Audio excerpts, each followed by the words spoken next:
The old wooden sign creaked in the wind as 72-year-old Frank Wilson trudged through the mud toward the auction pen. His weathered hands, marked by decades of farm work, gripped his wallet a little tighter. He wasn't looking to buy anything today, just watching, listening to the familiar sounds of country life that had sustained him since childhood. But fate had other plans. "Next up, lot number 43, the auctioneer called out, his voice carrying across the small crowd. Thoroughbred gelding, 8 years old. Previous owner couldn't handle him. Been returned twice. Fair warning, this one's got spirit nobody's been able to break." Frank watched as they let out a magnificent chestnut horse with a white blaze running down his face. The animal's coat was dull from neglect, ribs showing through, but there was something in those eyes of defiance, an intelligence that made Frank straighten up and take notice. The bidding started low. Very low. No one wanted a problem horse, especially these days when farmhands were scarce and veterinary bills kept climbing. $50. Do I hear 50? The auctioneer's voice faltered slightly, embarrassed by the silence. Frank didn't know what possessed him. His farm was struggling, his savings nearly gone after 3 seasons of drought had ravaged his crops. The last thing he needed was another mouth to feed, especially one with a reputation for trouble. Yet his hand went up. $50 from Mr. Wilson. Do I hear 60? Silence. Going once, going twice. Sold to Frank Wilson for $50. The folks around him muttered sympathetically. Some patted his shoulder with looks that said they thought the old man had finally lost his mind. His neighbor leaned over and whispered, "That animal's a lost cause, Frank." Nothing but heartache waiting to happen. But Frank knew something they didn't. He'd spent his entire life reading animals, understanding the language spoken without words. This horse wasn't mean he was misunderstood. The first few weeks were rough. The horse, whom Frank simply called Red, resisted everything. Wouldn't take a saddle, wouldn't stay in the paddock, wouldn't come when called. Frank's arthritic knees ached from chasing him, but he never raised his voice, never used force. He just showed up every day with patience, worn like an old familiar coat. Then came the morning when everything changed. Frank woke to find Red standing outside his bedroom window, nickering softly, as if trying to communicate something urgent. When Frank stepped onto his porch, Red trotted a few paces away, then looked back, clearly waiting for Frank to follow. "What is it, boy?" Frank asked, curiosity overcoming his morning routine. Red led him across the east pasture, past the dried-up pond, to a corner of the property Frank rarely visited anymore. The horse stopped at a large oak tree and began pawing at the ground insistently. Frank watched, bewildered, as Red's hoof scraped away years of accumulated soil and leaves to reveal something that caught the early morning sunlight with a glint that hadn't been seen for generations. Frank dropped to his knees, heart pounding as he brushed aside more dirt with trembling fingers. What his lost cause horse had uncovered would change everything, not just for Frank, but for the entire history of the valley he'd called home for 7 decades. There, half buried in the soil, was the corner of a metal box. Frank's fingers trembled as he continued to dig, the morning dew soaking through the knees of his worn jeans. Red stood nearby, watching intently as if supervising Frank's work. "What in the world?" Frank muttered as more of the box became visible. It wasn't just any box, it was an old army footlocker, the kind soldiers used during wartime to store their personal effects. The metal was corroded, but the lock seemed intact, its brass surface dulled by decades underground. Frank looked up at Red, who nickered softly and nudged his shoulder. "How did you know this was here, boy?" he whispered, patting the horse's muzzle. "And what made you show it to me today of all days?" With considerable effort, Frank managed to free the footlocker from its earthen prison. It was heavier than he expected, and despite his aching back, he knew he couldn't leave it behind. He glanced toward his farmhouse, now seeming impossibly far away across the field. "Gonna need some help with this," he said to Red, who, to Frank's amazement, knelt down beside the box as if offering assistance. Frank chuckled despite himself. "Well, I'll be. You really are something special, aren't you?" Using Red as support, Frank managed to get back on his feet. He decided to mark the spot and come back with his old garden cart. As he walked back to the house, His mind raced with questions. Who had buried this box on his land? How long had it been there? And most puzzling of all, how had Red known exactly where to find it? The farm had been in Frank's family for 3 generations. His grandfather had purchased it back in 1923 after returning from the First World War. Before that, the land had belonged to the Henderson family, who'd settled in the valley shortly after the Civil War. The history of the place ran deep, but Frank had never heard tales of buried treasures or hidden catches. After retrieving the rusty garden cart from his tool shed, Frank returned to the oak tree where Red was still standing guard over the footlocker.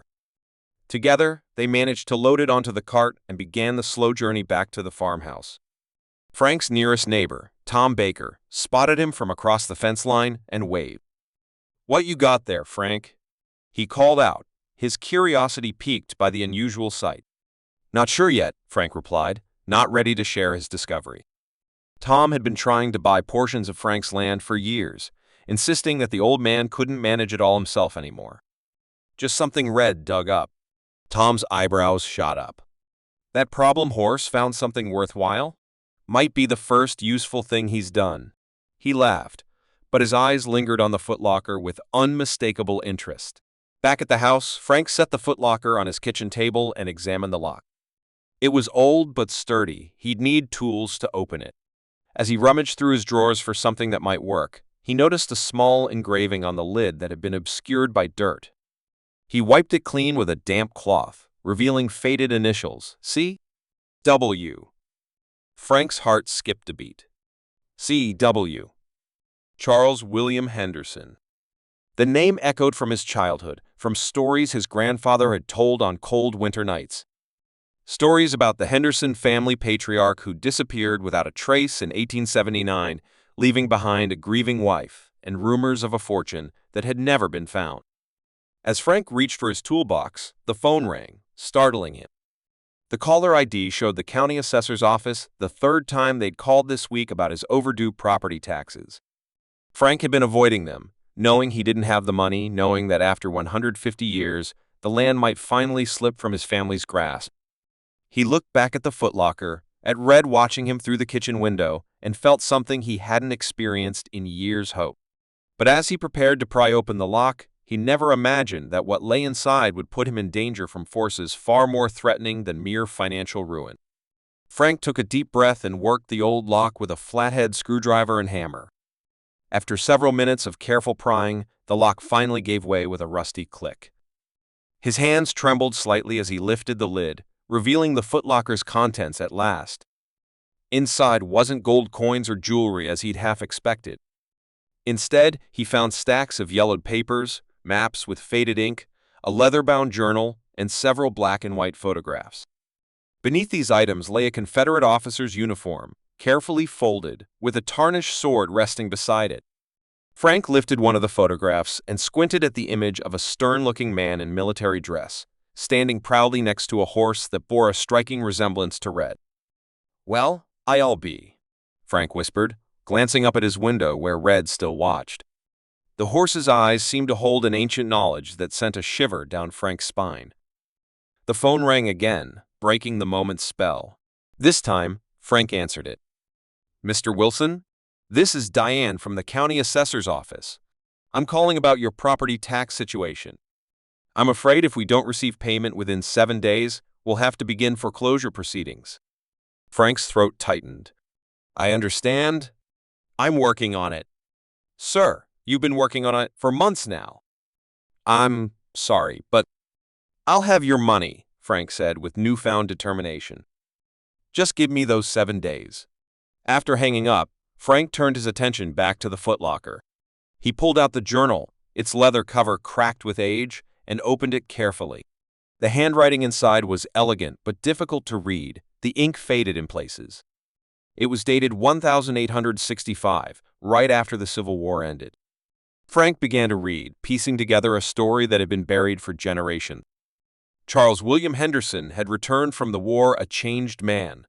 The journal entries spoke of securing assets and ensuring our future amid the chaos of Reconstruction. There were references to the shipment and the colonel's trust that made little sense to Frank. But one thing became increasingly clear: Henderson had been entrusted with something valuable, something he'd hidden for safekeeping. As daylight faded, Frank found himself deep in the journal, reading by lamplight. A knock at his door startled him. Through the window, he could see Tom Baker standing on his porch, shifting his weight nervously from one foot to the other. "Evening, Frank," Tom said when Frank opened the door. "Saw you bringing in that old chest earlier. Found something interesting?" Frank hesitated.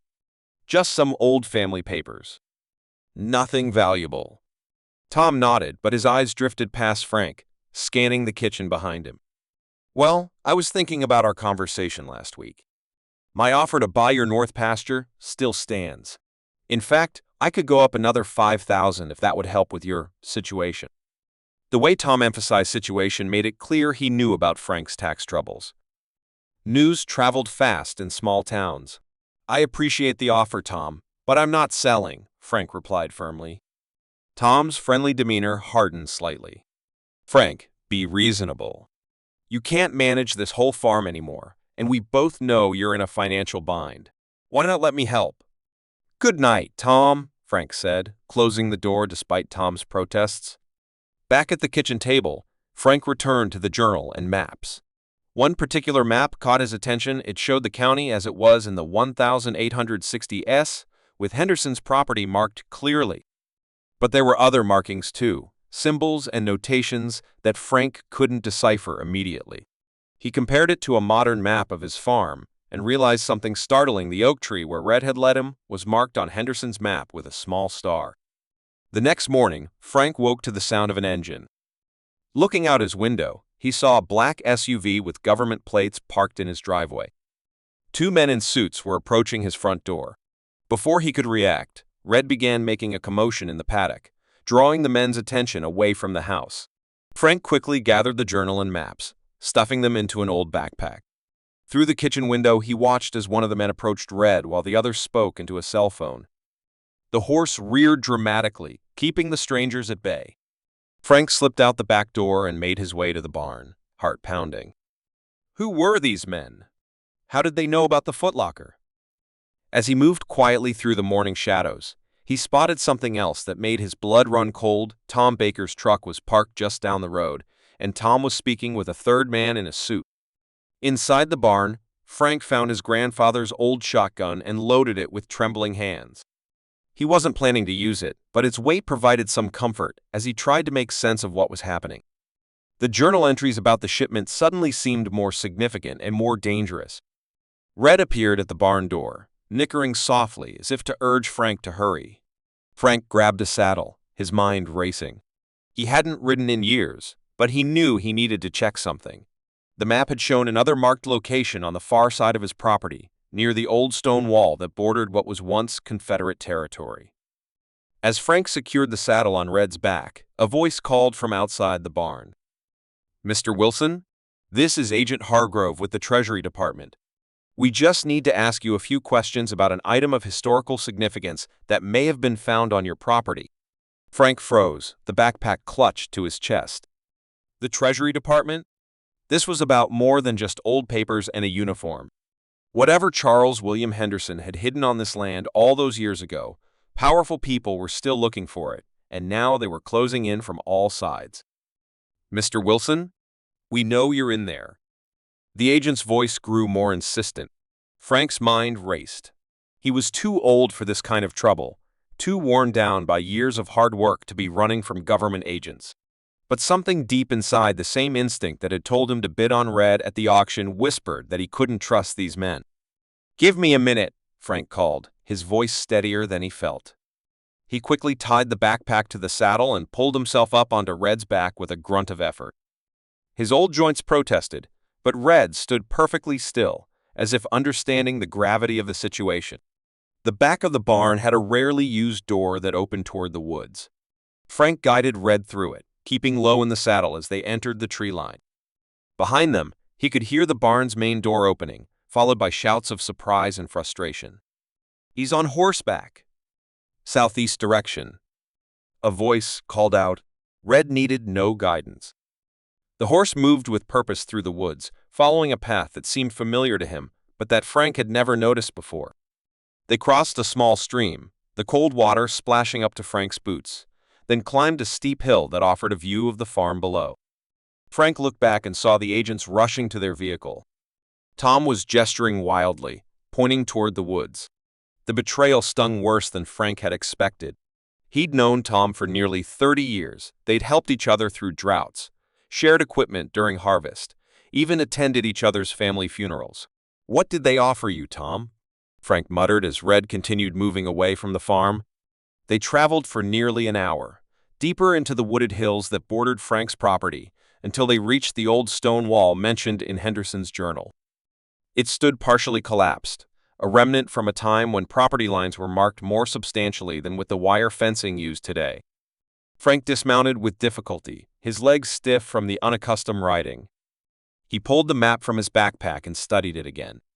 According to Henderson's markings, there should be something significant near a distinctive trio of oak trees just beyond the wall. Sure enough, Frank spotted 3 massive oaks growing close together, their trunks twisted around each other in an unusual formation. Red nudged him forward, and Frank approached the trees, running his hands along the bark, searching for something. His fingers found an unnatural groove in one of the trunks, about chest height. Looking closer, Frank could make out faint initials carved into the wood, C.W. The same as on the footlocker. "What were you hiding, Henderson?" Frank whispered. He searched the ground around the trees, finding nothing unusual. Then Red began to paw at the earth between the 3 trunks, just as he had done at the first location. Frank dropped to his knees and began to dig with his hands. The soil was looser here than it had been at the oak near his house, and soon his fingers struck something solid. Not metal this time, but wood. He cleared away more dirt, revealing what appeared to be a trapdoor with an iron ring handle. With great effort, Frank pulled the trapdoor open. Beneath it was a narrow shaft with wooden ladder rungs leading down into darkness. From his backpack, Frank retrieved a small flashlight he kept for emergencies. Its beam revealed a small underground room, perhaps 8 feet square, with walls reinforced by timbers. Frank hesitated. His rational mind told him to close the trapdoor, to return to the house, and face whatever legal issues awaited him. But he had come too far to turn back now. Carefully, he descended the ladder, each wooden rung creaking under his weight. The underground room was surprisingly dry and well-preserved. In the center stood a small table, and on it, Frank approached it cautiously, playing his flashlight beam over its surface. Unlike the footlocker, this box had no lock, just a simple latch. Frank opened it, and his breath caught in his throat. Inside were stacks of currency, not modern bills, but Confederate notes, hundreds of them. And beneath those, something else gleamed in the flashlight's beam, gold coins stamped with unfamiliar markings, and several small bars of what appeared to be gold and silver. As Frank examined one of the gold bars, he noticed an official-looking stamp, United States Treasury 1863. The pieces began to fall into place in his mind.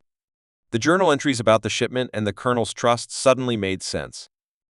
Charles William Henderson hadn't been hiding his own treasure, he'd been hiding something taken during the war. Something that rightfully belonged to the Union government. A noise from above made Frank look up. Red whinnied in alarm, and Frank heard the sound of vehicles approaching. He quickly closed the box and tucked it under his arm, then climbed back up the ladder as quickly as his old bones would allow. Emerging from the underground room, Frank saw Red standing alert, ears forward, eyes fixed on the direction of the sound. Through the trees, Frank could make out dust clouds rising from what must be the old logging road that ran along the ridge. "Time to go, boy," Frank said, securing the box to his saddle alongside the backpack. But as he prepared to mount, Red suddenly tensed. The horse's head turned sharply toward a different direction, and Frank heard the unmistakable sound of a gun being cocked. "That's far enough, Mr. Wilson," came a voice Frank didn't recognize. A man stepped out from behind a large tree, pointing a pistol directly at Frank's chest. He wore no suit like the Treasury agents, just ordinary clothes and a cold expression. "I'll take that box now." "Who are you?" Frank demanded, his hand instinctively tightening on the box. "Someone who's been looking for Henderson's gold a lot longer than you have," the man replied. My great-grandfather served with Henderson and knew what he'd hidden. My family's been searching for 3 generations. From the other direction came the sound of vehicles stopping, doors slamming. The Treasury agents would be there within minutes. "You've got a choice, old man," the stranger said, stepping closer. "Give me the box and ride away, or wait for those agents and spend your last years fighting federal charges for theft of government property." Frank's mind raced. Who was telling the truth? The agents who claimed to be from the Treasury? This armed stranger with his family story? Or was there something in Henderson's journal that he'd missed, some clue what was really happening? Red suddenly reared up between Frank and the gunman, causing the man to stumble backward in surprise. In that moment of distraction, Frank caught a glimpse of something that made his blood run cold, a badge partially concealed inside the man's jacket. Not a government badge, but something else, something that didn't belong on someone claiming to be a descendant of a Confederate soldier. Voices called from the direction of the logging road. The agents were getting closer. Frank had seconds to decide who to trust, which direction to run, and what to do with a treasure that had remained hidden for over 150 years until a lost cause horse had somehow known exactly where to find it. Frank made his decision in an instant. He dropped the box, letting it fall to the ground between them. "Take it," he told the armed man. "It's brought nothing but trouble for 150 years. The man's eyes widened in surprise, then narrowed with suspicion. As he stepped forward to grab the box, Frank whistled sharply. Red immediately responded, charging toward the gunman, who stumbled backward in alarm. In that moment of confusion, Frank grabbed the reins and swung himself into the saddle with an agility that belied his age. "Federal agents? Drop your weapon!" came shouts from the trees as the Treasury agents finally arrived on the scene. The armed man panicked, firing a wild shot that went high before the agents tackled him to the ground. Frank and Red were already moving, galloping along the ridgeline away from the commotion, the backpack with Henderson's journal still secure on Frank's back. The box of gold remained behind, but Frank had something more valuable, the truth. 3 months later, Frank sat on his porch, watching Red graze peacefully in the afternoon sun. The farm looked different now, fences repaired, barn roof replaced, and new saplings planted along the driveway. A headline in the local newspaper lay on the table beside him. CIVILWARGOL DRIECOVERADHEN DRS UAFINNLY SANIL LSCLLAD. The story had been bigger than Frank could have imagined. Charles Henderson, it turned out, had been part of a Confederate plot to steal Union gold shipments in the final desperate days of the war. But Henderson had a change of heart, hiding the gold instead of delivering it to his superiors. His journal, which Frank had turned over to the proper authorities after making copies of the family history portions, revealed a man torn between loyalty to his cause and his growing belief that the war was immoral. The armed man who'd confronted Frank wasn't a descendant of Henderson's comrade at all, but a treasure hunter who'd been tracking the legend for years. The badge Frank had glimpsed belonged to a private security firm, not any official agency. As for Tom Baker, he'd received a much-needed lesson in neighborly loyalty. When the full story came out, the community's cold shoulder hit him harder than any legal consequence could have. He'd sold his property and moved away, unable to face the judgment in his neighbor's eyes. The Treasury Department had been surprisingly fair with Frank.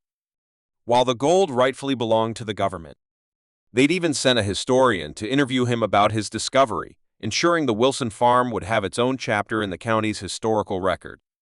But the greatest mystery remained unsolved. How had Red known where to find the footlocker and the hidden bunker? The old horse offered no answers, just quiet companionship as Frank's days grew easier.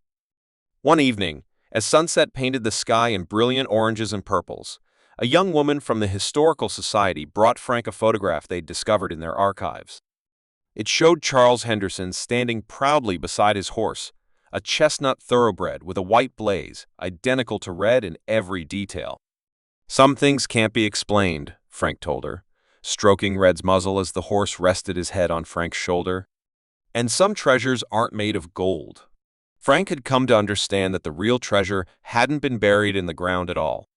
It was the connection that had formed between a lonely old farmer and a lost cause horse, that nobody wanted a partnership that had somehow reached across time to bring healing to the land, closure to a 150-year-old mystery, and a second chance to a man who'd nearly given up hope. As darkness fell over the Wilson farm, Frank and Red stood together, two old souls who had found in each other exactly what they needed most, not fortune or glory, but the simple treasure of belonging.